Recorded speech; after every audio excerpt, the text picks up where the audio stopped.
Darian DeVries of Indiana basketball says he has a plan, a strategy to get Indiana back to the top, and it's a lot simpler than you might think.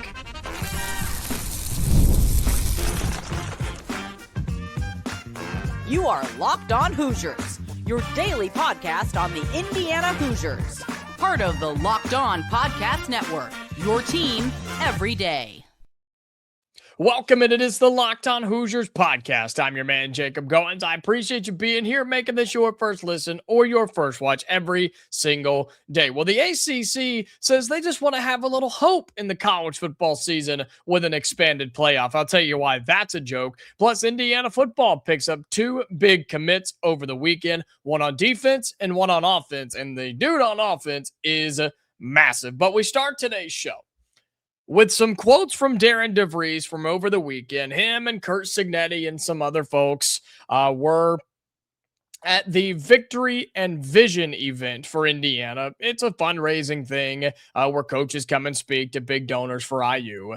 And DeVries, I think, sounded pretty good. He talked with several, again, big donors, and he talked with Don Fisher, and he was kind of the life of the party in this thing. And there was a lot to take away from the things that he said. But the one that sticks out to me, and it's the strategy that he has, it's the game plan that he's using, it's the way he believes can get Indiana basketball back to the top. And it's something that you and I have talked about on this program, and I think a lot of people in college basketball believe that one day this will come to fruition. Darian DeVries wants to dominate the high school recruiting classes. That's it. That's what he talked about. He said, man, we want to get back to building our team, building our roster, building our program on the high school ranks, on the high school level with the high school kids. What a crazy idea, right? Since that's how it was for all these years, okay? And then the transfer portal comes along and everything has just gone to you know what. And now, which Indiana can't say much, but now you've got the international side of this too. It's really started to get ugly, and it's also just become so widespread of, okay, you can go down this avenue for players. You can go down this avenue for players. And if that doesn't work out, cool, just go to Europe or Bosnia or Slovenia and find a pro player over there who's 23, 24 years old and just bring him into your team and boom, you're ready to go. Personally, I just don't love that. I don't love the idea of 24-year-old semi-pros playing college basketball. And even if Indiana is the beneficiary of it, I'm still not a fan of it. And the transfer portal in college basketball is so different than football or baseball or volleyball because one player can make the difference. And I don't think that the transfer portal is going anywhere by any means. But Darian DeVries is saying, hey, why don't we go back to what worked way back when? Why don't we go back to let's build with the high school class. Let's get 3 or 4 kids a cycle. Let's fill with the portal when needed. And then the other thing he said, and it's a crazy idea, so get ready for it. Let's retain some players. Unbelievable, right? Unbelievable strategy here. He's not pulling something out of his, hat here. He's not creating some new strategy. Man, he's going back to the basics. And I think it's a good idea. I really, really do. And especially here in the state of Indiana, man, it's time to get back to dominating high school recruiting here in Indiana, in Illinois, and Ohio, and around us in all of our states, right? And then just being able to go across the country, walk into somebody's living room and say, we're Indiana, you want to come play here, and be able to do it, right? And Indiana, of course, has the NIL. We've got the facilities. We've got the history. We have all of that. But Darian DeVries is saying, man, let's get 3 or 4 high school kids. Let's get a couple of homebred folks, and let's bring them in. And let's bring them back for multiple years. This new idea of come play here for a year, then go play there for a year, and then you're going to end up over there for a year. Man, I believe that Darian DeVries believes that can't be retained long term. Can you build a super team in the portal and win a national championship? Sure. Look at what Michigan just did. but Michigan will not have long-term success. And I really do think that's what DeVries is trying to do here. And what's cool about the current roster is everybody could come back for the following season, right? Other than the latest guard addition, who again is a practice piece, but you have a chance to retain those guys. And so I think the new strategy for Darian DeVries is this. We're going to recruit you out of high school. We're going to go get 4 and 5 star players, top 100 players, like Indiana has 3 of coming into this year's team, right, from last year's recruiting class, and currently on the trail finding more. We're going to recruit you to Indiana. But if you commit here, the idea is for you to be here for 2 or 3 years. Sure, if it doesn't work out and we got to cut ties, then it is what it is. But this isn't a 1-year rental out of high school. This isn't come in and if you get upset or get your panties in a wad, you're going to hit the portal and you're going to leave. We don't want to operate that way. And I think for a coach, and God, I've talked so much about this too, for DeVries, yes, but just coaches across the board, that will give you so much more clarity and much more peace of what your roster is going to look like year over year. Man, do you understand how stressful it would be when you lay your head down at night? It's like, man, half my roster could leave tomorrow. Man, we're halfway through the Big Ten schedule, and I don't know what the team looks like next year. I don't know who's coming back next year. I don't know who's going to leave. I don't know who's going to ask for more money. Like, those things are extremely stressful. And I think that's why Darian DeVries is trying to go to this strategy of we're going to build and we're going to retain. And if you do that, I genuinely believe, and I think he does too, that it will lead to long-term success and more competitiveness in 5, 10, 15 years. Now, there's a way to do that and to firmly guarantee that, and that's to have legitimate contracts with 2 years when you sign out of high school with a 3rd-year option. I've been saying that forever for basketball, football, whatever.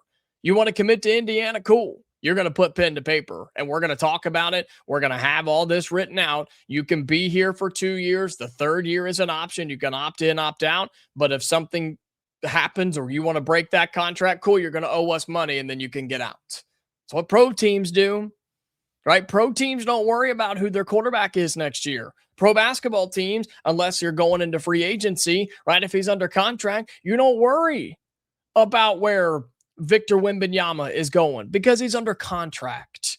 I think that's the direction we're heading, but at least unofficially, that's what Darian DeVries is trying to do. And if it works, I think it's going to be marvelous. I think it's going to be genius. And it's not a new idea. That's what's so crazy. It's the idea that college basketball was built on high school recruiting, and Indiana and Darian DeVries are trying to get back to it. So super excited for what that could be. Right, and you're off to a good start. Again, the coaching staff has been out on the trail over the past couple of days with viewing windows now open. So Darian DeVries has a new strategy, but it's not really that new. It might just be newer, right, and just trying to dig it back up and bring back an old way that worked back in the day, if you will. So speaking of recruiting, speaking of committing, Indiana football got 2 of them over the weekend, a defensive player and an offensive player. We'll talk about both of them and their impact on the 2027 class right after this. Today's episode of Locked On Hoosiers is brought to you by FanDuel. The NBA playoffs are here and every possession matters. If you're looking to get even closer to the action, FanDuel has a great offer to get you started. Right now, new customers can bet $5 and get $150 in bonus bets, even if your first bet wins. Okay, that's right. Turn $5 into $150 in bonus bets just for getting started. I like using FanDuel during the playoffs right now for the NBA and the NHL because everything I need is right there in one place. You can check the stats, you can check the trends and the matchups before making your picks, which makes the whole experience feel a lot more informed. So you can bet on the Eastern Conference Finals. You can bet on the Western Conference Finals. You can bet on the Stanley Cup Finals coming up in a couple of weeks as well. All that on FanDuel. Head to FanDuel.com right now to get started. That's FanDuel.com to get started. FanDuel, play your game. All right, welcome back into Locked On Hoosiers. Appreciate you being here. Again, making this your go-to spot for all things Indiana athletics. A reminder that in the 3rd segment, we're going to, I'll say it, make fun of the ACC because all they want is some hope. in their college football season. My take is get better. We'll have that for you in just a little bit. But Indiana football was busy over the weekend, had a couple of big commits to the 2027 recruiting class. We'll start and go in order. Indiana picks up a 3-star defensive back out of the state of Maryland, and Rico Jackson, a guy who Indiana had been going after for quite some time. He came and took a visit and said, yeah, now's my time. I want to be an Indiana Hoosier. 5'11", 165 pounds. Normally and mainly plays safety. Okay, there in the state of Maryland. He was being recruited by Maryland and Penn State. Virginia Tech was in there, a James Franklin guy. Okay, but he visited Indiana and said, yeah, Bryant Haynes and that defense is what I want to be in. And Rico Jackson has committed to the Hoosiers. And so super excited about this, right? His rankings and his numbers aren't going to blow you away.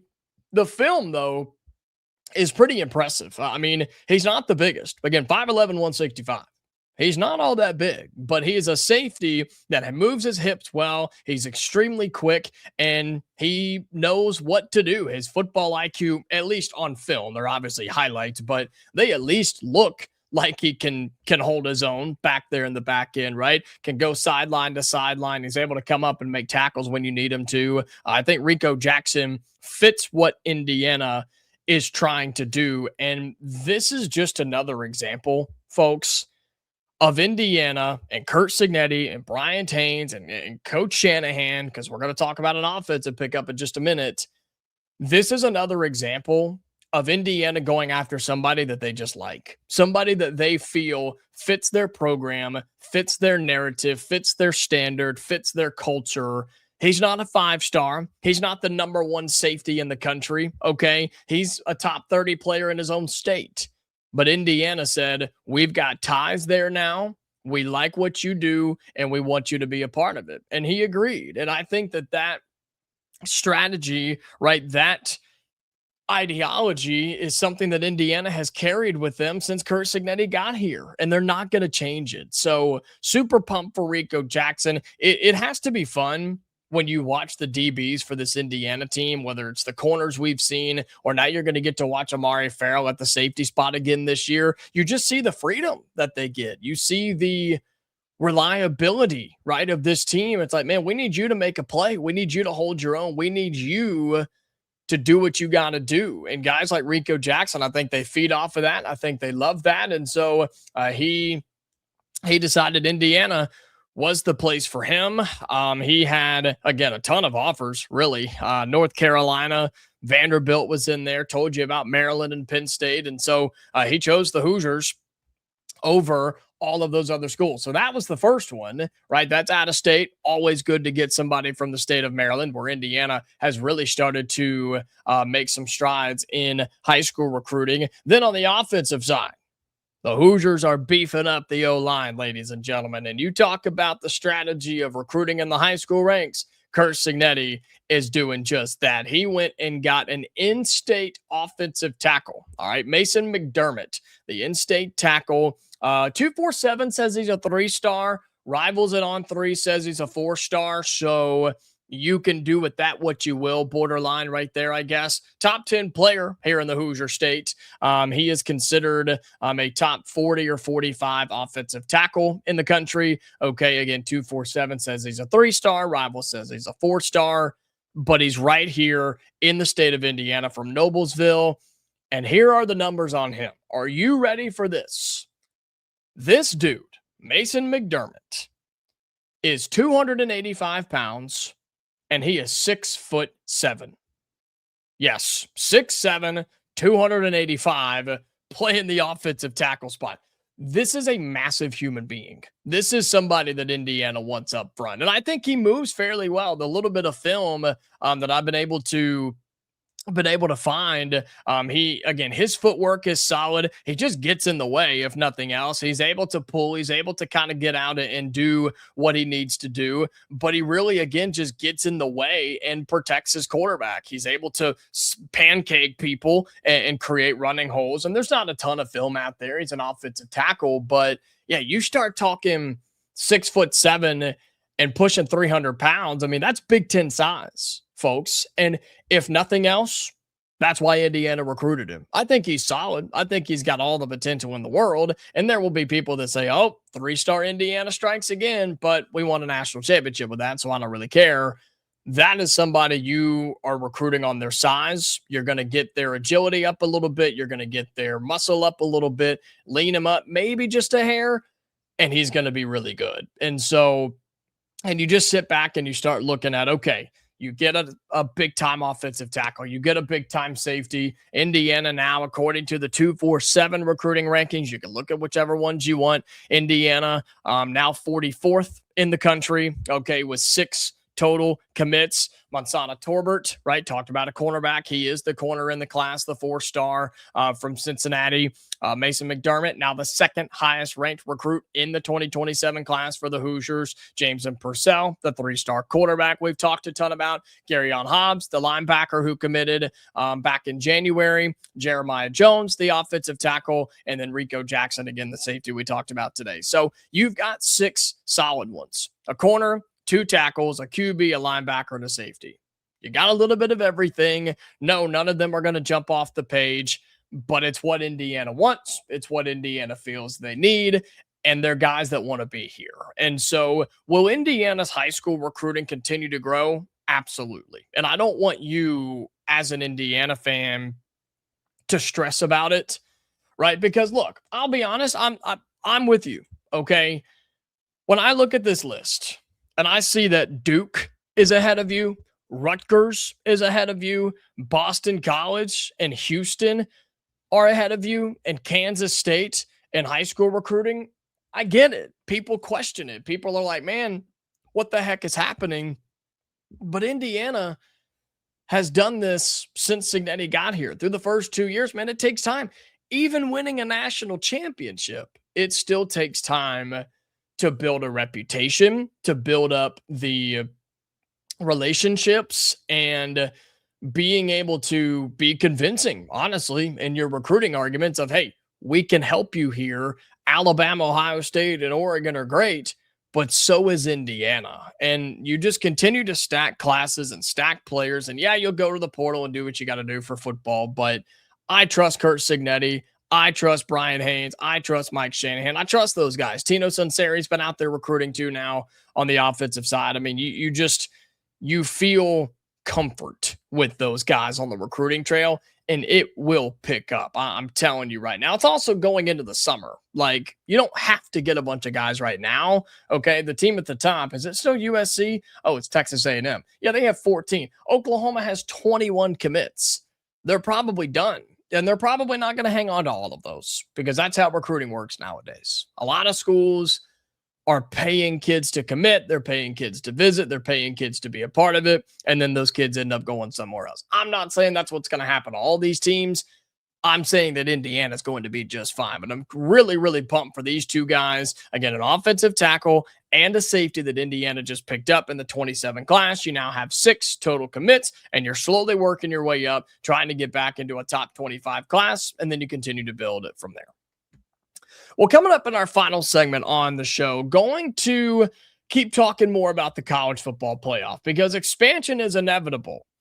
But the ACC says they just want to have hope when the season starts, and it should all be fair. I'll tell you my response to the ACC right after this.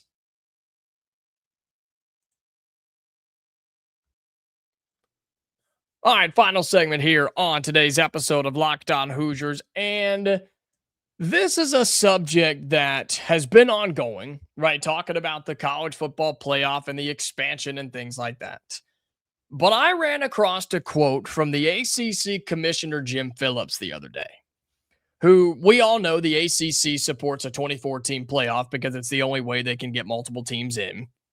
They would rather have 48, 64, 105, right? So that way they could get 3 or 4 teams into the college football playoff. So they have backed the expansion, no doubt. But his quotes the other day about the ACC has suffered in the playoff era, and we want to have some hope. I had to talk about it. And no, it doesn't directly impact Indiana, obviously. Expanded playoff, Indiana will get in just about every year as long as Kurt Cignetti's the head coach. I think we all agree with that, right? And the Big Ten continues to be the best conference in college football. But Jim Phillips, the ACC commissioner, said this. He said, quote, when you're leaving national championship contending teams out of the playoff, you don't have the right number. He says, we suffered through it with Florida State when the field was 4, and I know other schools have suffered for it, and I've said this very directly. Notre Dame was a college football playoff-worthy team this year. He goes on, and this is the one that got me, folks. He said, if you're going to ask presidents and chancellors and boards to continue to invest in their football programs, it's really important that they have hope, that they have an opportunity at the beginning of the season to get into the playoff, end quote. What? You're up there crying because your teams don't feel like they have a chance to get in because the field isn't big enough?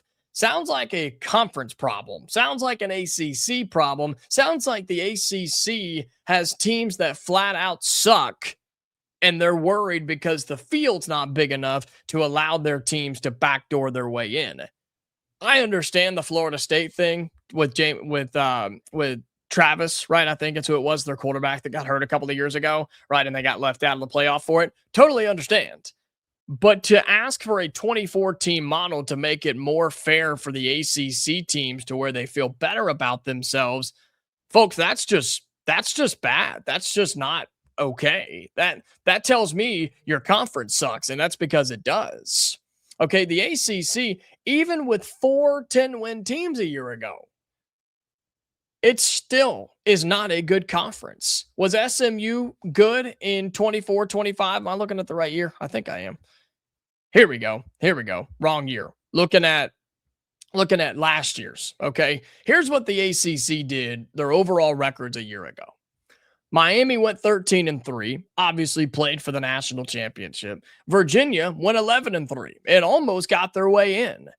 But after that, you had 9-4, 8-5, 9-4, 9-5, 8-5, 7-6, 9-4, 9-4, 4-8, 2-10, 3-9. Folks, the ACC sucks. The conference is terrible. And they're begging for expansion so that way their teams can find a way in. Yet they're not looking in the mirror and saying, well, maybe we need to have better coaches. Maybe we need to have better players. Maybe we need to have a little bit more money. Maybe we should have a better TV deal. Maybe our product just isn't that good. And it's not the playoffs' responsibility to make sure that Syracuse feels like they have hope and a prayer before the season begins. That tells me they're scared. It tells me they know they're not good enough. And we know that the ACC will never be what the Big Ten is and what the SEC is. And then it's Big Ten, SEC, everybody else. Big 12 is in there too sometimes, right?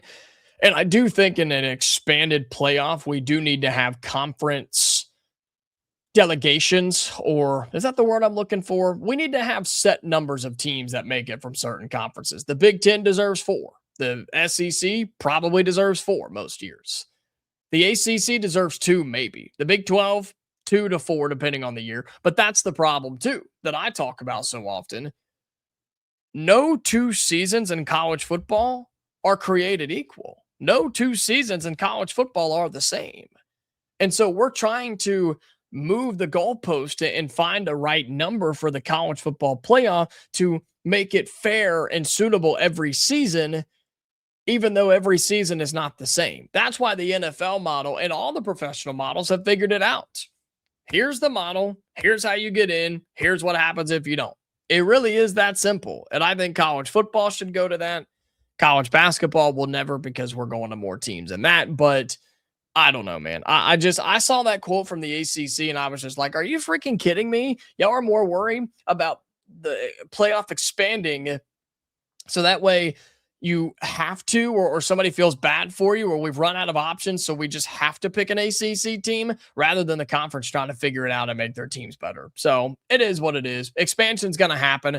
How many teams? Don't know. When's it going to happen? Couldn't tell you. Does it impact Indiana? I don't think so. I think if they expand it, Hoosiers will be in just about every year as long as Kurt Cignetti's our head football coach. So we'll end on that. We will be done for today's episode. That'll wrap it up here on Locked On Hoosiers. Again, make sure you subscribe to the channel on YouTube. You follow us on your audio podcasting platforms as well. And we will be back tomorrow, Hoosier fans, for another episode. So until then, stay safe, and I'll talk to you later.